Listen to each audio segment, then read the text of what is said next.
Salut à toi, je suis content de te retrouver dans cette nouvelle vidéo. Aujourd'hui, je vais te parler de cette petite caméra, donc le Sony A6300. Ça fait maintenant 1 an que je l'ai et donc je vais t'expliquer les plus et les moins pour savoir si ça vaut toujours la peine d'acheter cette caméra en 2019. C'est parti.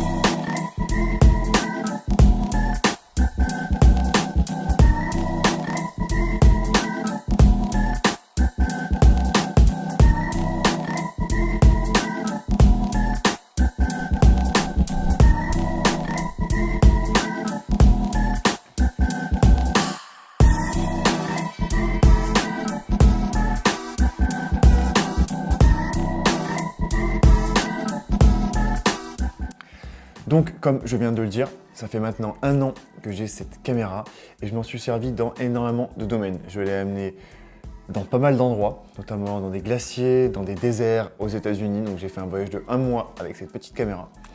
Je fais également pas mal donc, de vlogs, de semi-reportages avec cette caméra. Je mets un GorillaPod dessous là et grâce à son poids très léger, on peut facilement la porter à bout de bras. Elle est assez pratique pour ça, donc voilà, je m'en sers également pour les vlogs. Je fais aussi pas mal de making-of avec. Donc là, il n'y a pas longtemps, j'étais sur un court-métrage et grâce à la taille de cette petite caméra, je l'avais toujours dans ma poche. Et donc ça me permettait d'être prêt à filmer à n'importe quel moment pour être sûr de rien rater. Donc voilà, je fais donc aussi du making-of avec ça grâce à sa petite taille. Et également quelques projets pro. Notamment récemment, je m'en suis servi donc, pour filmer les backstage d'un théâtre.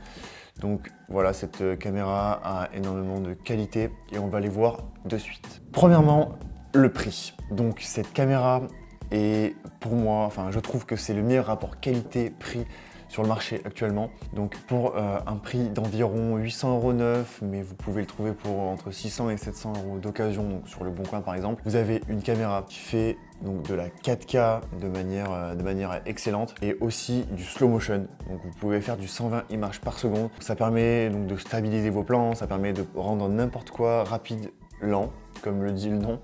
Ce qui est excellent avec la slow motion, c'est que quand on fait 1 seconde de film, ça nous revient à 4 secondes de film. Donc en fait, il nous suffit de filmer des mini-séquences par-ci, par-là, d'une eau qui coule, un truc rapide qu'on du coup on va ralentir après. Juste une petite seconde là, ça nous fait rapidement du volume et du contenu facilement. Moi, la slow motion, je l'utilise beaucoup. Ça crée facilement des rendus cinématographiques. Ensuite, deuxième point, l'autofocus. Il est clairement de très haut niveau. On dirait pas comme ça, hein, j'avoue que cette caméra elle paye pas trop de mine, mais je crois, il me semble bien que c'est l'autofocus le plus rapide du marché actuellement. L'autofocus a besoin de 0,05 secondes pour être au point. C'est ultra rapide, j'ai jamais vu ça. Sur mon Canon à côté, c'est beaucoup plus lent. Ça permet de rien rater, on est sûr que le sujet est toujours au point. Quand on se filme nous-mêmes, ça permet d'être sûr que notre tête est nette. Quand on est pressé et qu'on n'a pas le temps de faire la mise au point, c'est génial. Voilà, donc le deuxième point, la mise au point très rapide. Ensuite, troisième point, les fonctionnalités pro. En fait, cette caméra possède des profils colorimétriques flats.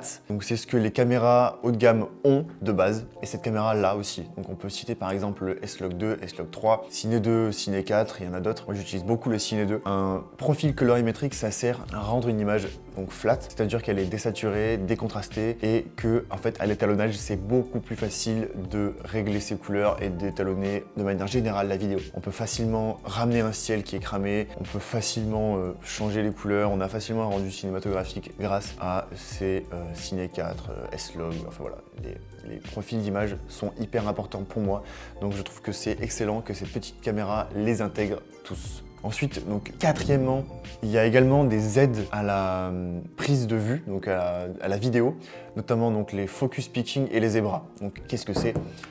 Les zébras, ça sert notamment à repérer les zones qui sont cramées donc dans le ciel ou des lampes, des lumières. On règle à par exemple 100 plus et donc toutes les lumières qui seront surexposées seront affichées en zébra. Donc c'est hyper pratique pour repérer les zones qui sont cramées.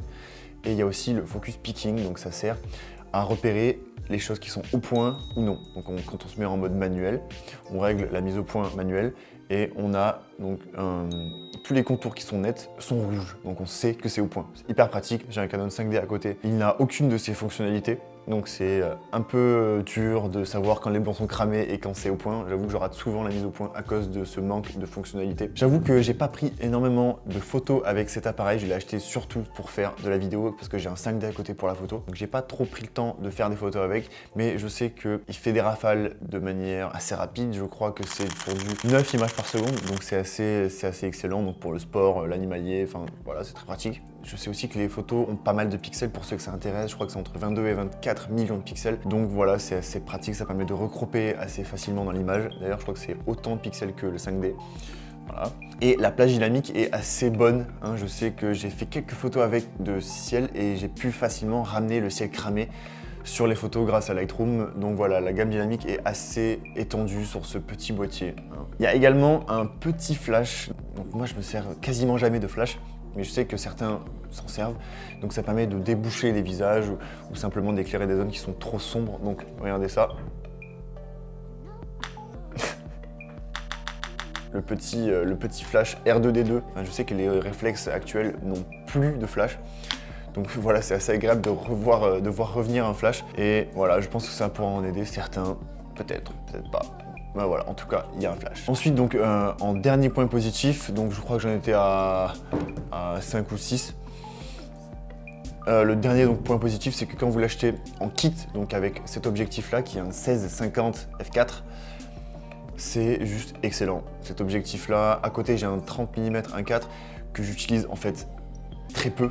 Je crois que celui-là est monté, je sais pas, 90% du temps, sur quasiment tout ce que je fais, il est monté, parce qu'il est hyper polyvalent, 16 mm, donc ça permet d'avoir un grand angle, même si c'est un petit capteur, ça équivaut à du 24 mm, je crois. Donc ça reste quand même très agréable. Et le 50 mm, si on a envie de sortir un détail d'un paysage, voilà, on monte à 50 mm, hyper rapide, très pratique. Et quand il est éteint, donc il se replie de cette manière et il rentre hyper facilement dans une poche ou une veste. Donc si jamais vous voulez prendre cet appareil avec le kit, je ne peux que vous le conseiller parce que c'est juste un très bon combo. Je m'en sers tout le temps comme ça. Bon, maintenant qu'on a énuméré tous les points positifs, vous me direz, il y a évidemment quelques points négatifs. Donc on va commencer donc par le premier point négatif, c'est batterie. Oui, la batterie dure très peu de temps. Je sais que j'en ai acheté un bon paquet, je crois que j'en ai 5, 6 ou 7.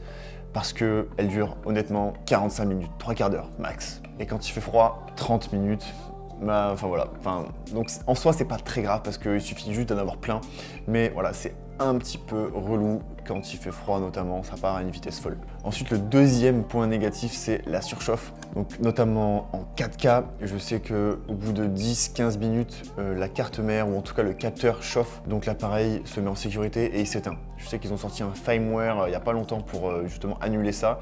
J'ai pas eu le temps de mettre le truc à jour, donc je sais pas si ça, c'est résolu. Ensuite, donc, en troisième point négatif, j'ai parlé tout à l'heure de la slow motion en 120 images par seconde, mais donc cette slow motion est quand même pratique, notamment pour la taille de ce boîtier. C'est assez étonnant qu'un petit boîtier comme ça puisse faire du ralenti, mais ce ralenti-là est un peu mou comparé à la 4K. Il n'y a pas beaucoup de détails, donc voilà, faut le savoir. Si vous voulez du contenu de qualité, il faut filmer en 4K. Et donc le dernier point négatif, mais bon, ça sera pas un point négatif pour tout le monde, c'est ce que j'ai trouvé personnellement, c'est que les boutons sont un peu petits. Donc évidemment c'est un petit boîtier, donc qui dit petit boîtier dit petit bouton. C'est hyper dur d'appuyer sur les boutons, ils sont tout petits, on se trompe tout le temps, enfin voilà, c'est une galère. Et il y a aussi donc, les menus Sony qui sont hyper compliqués, mais ça c'est un autre débat. Comparé à mon Canon à côté, on a vraiment, les boutons sont faciles d'accès. Voilà, donc c'est pas vraiment un point négatif pour si jamais vous êtes une fille ou si jamais vous avez des petites mains simplement, ça ne vous posera aucun problème. C'est tout pour cette petite review et si vous voulez donc mon avis, si vous pouvez acheter cette caméra en 2019, mon avis c'est définitivement oui. Vous pouvez vraiment y aller les yeux fermés. 700 €, je trouve que vous ne pourrez rien avoir de mieux pour un tel prix. Donc voilà, je recommande définitivement cette caméra à tout vidéaste qui voudrait commencer. Donc voilà, merci d'avoir regardé cette petite vidéo, j'espère qu'elle t'a aidé. Donc nous, on se retrouve dans une prochaine vidéo. D'ici là, porte-toi bien et moi, je te dis ciao.